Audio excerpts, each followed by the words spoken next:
Section 3. How wine is produced. As already mentioned, wine is the product of the alcoholic fermentation of grape must.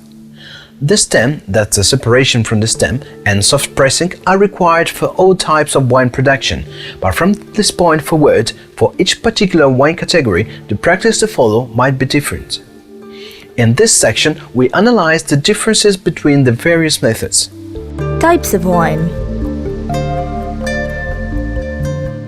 Wines should be distinguished by the following primary categories: sparkling wines, white wines, rosé wines, red wines, sweet wines and late harvest sweet wines, fortified wines, special wines. Red wine.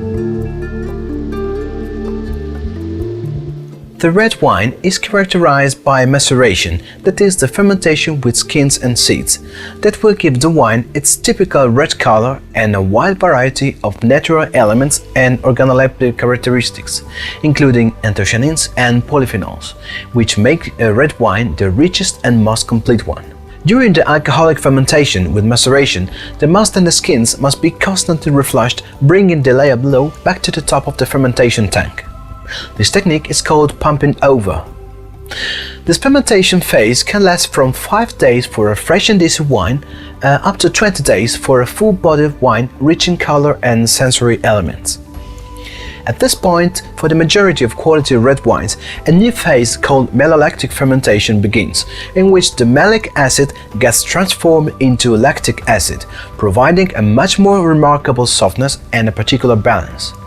The wine obtained, depending on the quality and the skill of the producer, will start a process of refinement that can be done in big or small oak casks, in concrete vats or stainless steel tanks.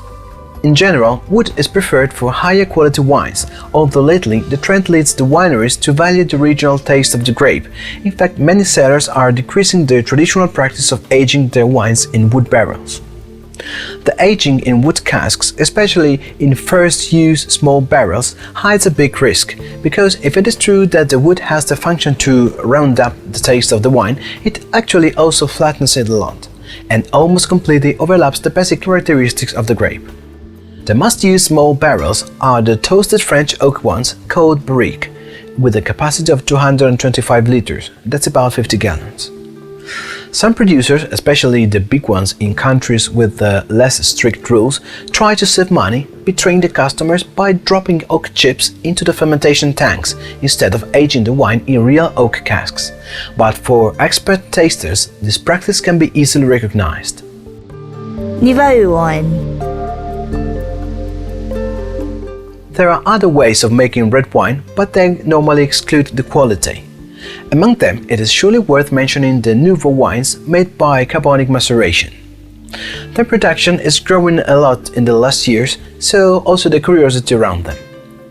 To skip the stages of a normal procedure, generally not less than 4-6 months, the intact grapes are dropped into the tanks, which are saturated with carbon dioxide and a bit of sulfur that will force the oxidation of the grapes without maceration. With this system, the grapes ferment grape by grape within their own skins. The temperature is brought to 30 Celsius degrees, 86 Fahrenheit, to speed up the fermentation procedure. Before becoming wine, the product faces a new fermentation process of a few days, and after that it is quickly bottled. This kind of wine in Northern Hemisphere is ready by the last week of November, and it should be drunk within a couple of months, because it rapidly undergoes a decay of all its organoleptic characteristics and the taste will become too acidic. White wine. The method of producing white wine, which can also occur from red-skinned grapes, is characterized by the practice of draining. After the soft pressing of the grapes, the skins and the seeds are immediately and carefully separated from the juice. In most cases, the obtained liquid gets cooled and clarified before the fermentation, adding a specific gelatin. Through a careful filtration, all the raw parts are removed through the liquid that will become perfectly clear and bright. At the end of the fermentation, the white wine produced is racked through a particular practice in which the wine gets separated from the fermentation residue. After that, the wine is normally stored into stainless steel tanks to bring it to its maturity, avoiding any contact with the external air.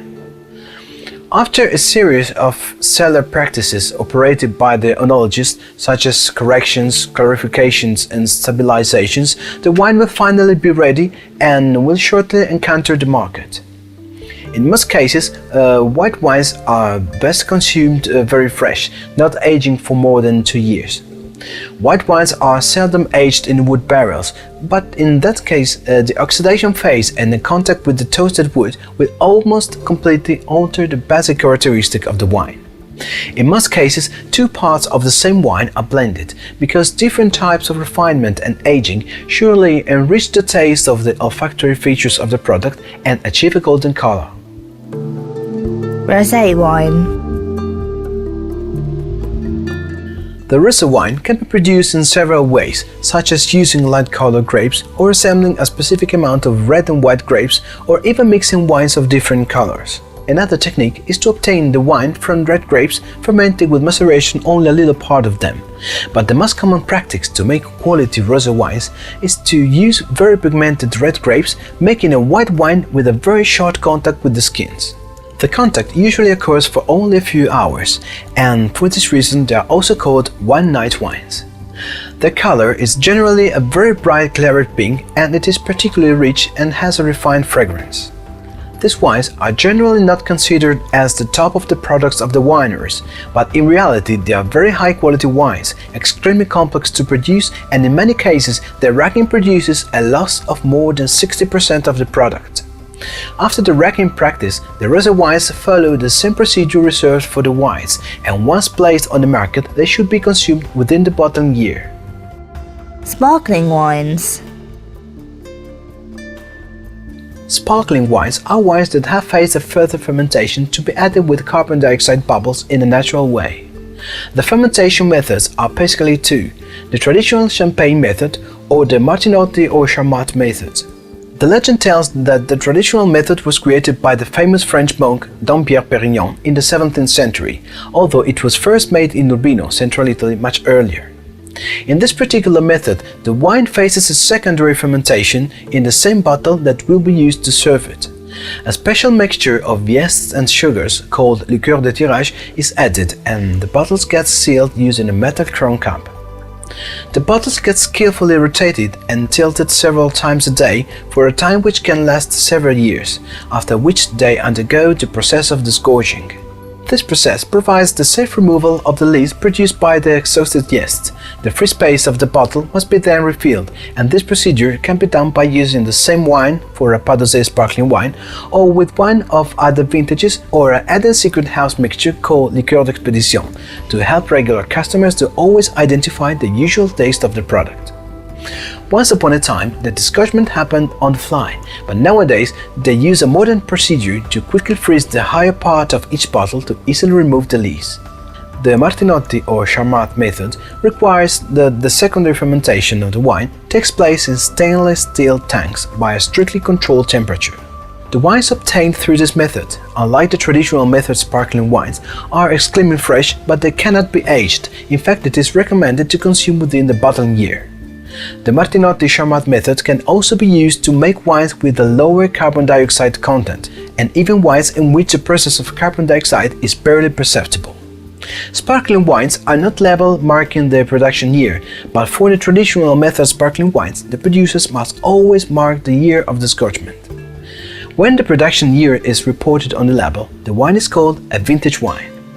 Sweet wines from dried grapes.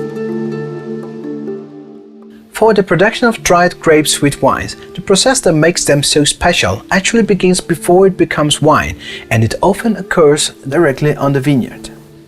It is a kind of wine obtained by selected grapes that have faced a considerable drying with a consequent considerable loss of fluid, a much higher sugar content, and an exceptional softness thanks to the formation of glycerol inside the grapes. Those special sweet wines are generally made in white, although there are many notable very pigmented reds made using this practice. The pressed dried grapes give a very sweet oily juice. The grapes can be left to dry on racks exposed to the sun or in special ventilated drying rooms, but even more valuable are the grapes left directly to ripen on the plant by operating a late harvest. In some cases, late harvests may even reach the winter season, as it happens in Austria for the ice vine, in Canada for the ice wine, and in northern Italy for the vino di ghiaccio, in which the grapes are harvested when they're frozen. That condition provides a particular softness to the wine and a very fresh and rich bouquet. There are also some areas where in autumn the grapes are attacked by a particular natural mold called Botrytis cinerea, also called more easily noble rot.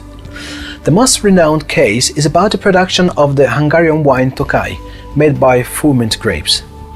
They merge regular grapes with the ones attacked by the mold. To identify the quality level of Tokaj, determined by how many botrytized grapes are added, the unit measurement is the putonios, which means wooden basket in the Hungarian language. In some very specific cases, as it happens on the hills around Udine, northeast Italy, where the pickled wine is produced, nature causes a real thorough spontaneous evolution, so that in a bunch of grapes only 10% or at most 15% of grapes ripen. All the others just don't grow, concentrating both sugars and glycerides only inside the remaining few. Sweet wines. There are sweet wines which are not made from drying the grapes, but interrupting their fermentation. This step will keep a residual sugar not yet transformed into alcohol, and consequently the wine will have a lower alcohol volume content. On the label of these wines, you may find a curious indication of the alcoholic volume, for example 9% plus 3% volume. It means that 9% is the actual alcohol content and 3% is potential alcohol, and more precisely, it is residual sugar that was not converted into alcohol. In fact, it is still fermentable. Normally, this kind of wine is not particularly valuable or expensive because during their production there is no loss of liquid, as it happens, for example, for the wines from dried grapes that would critically reduce the amount of wine which can be produced. In Italy, there are two of these wines which are quite renowned: Moscato d'Asti di OCG and Bracchetto d'Acqui di OCG, and they are both from aromatic grapes. Fortified wines. Fortified wines are called this because spirit is added to them to prolong their preservation over time. The alcohol content is increased up to about 18% volume. This technique appeared several centuries ago as an experiment to allow for the long passages for the ships carrying the wine from Sicily, Portugal, Spain and the island of Madeira to the United Kingdom, but soon it became a real practice because the manipulated wine was really appreciated by the British customers. For this reason, even nowadays the British are the main consumers of this specific type of wine. In fact, most of the famous wineries producing these wines carry an English name. The most well-known fortified wines are Port and Madeira from Portugal, Marsala from Italy, and Jerez or Sherry from Spain. Fortified wines are also often called meditation wines for the possibility to drink them after a meal without the need to pair them with a specific dish, and they could be drunk just like brandy or whiskey, perhaps while reading a good book. Special wines. Special wines are generally neutral wines to which are added flavors, mostly herbs, spices and roots, that characterize along the time the scent and the taste of these products. A typical example of this type of wine is the vermouth, which is essential to the preparation of aperitif cocktails. There are many wines all over the world using the practice of adding aromas to the basic wine.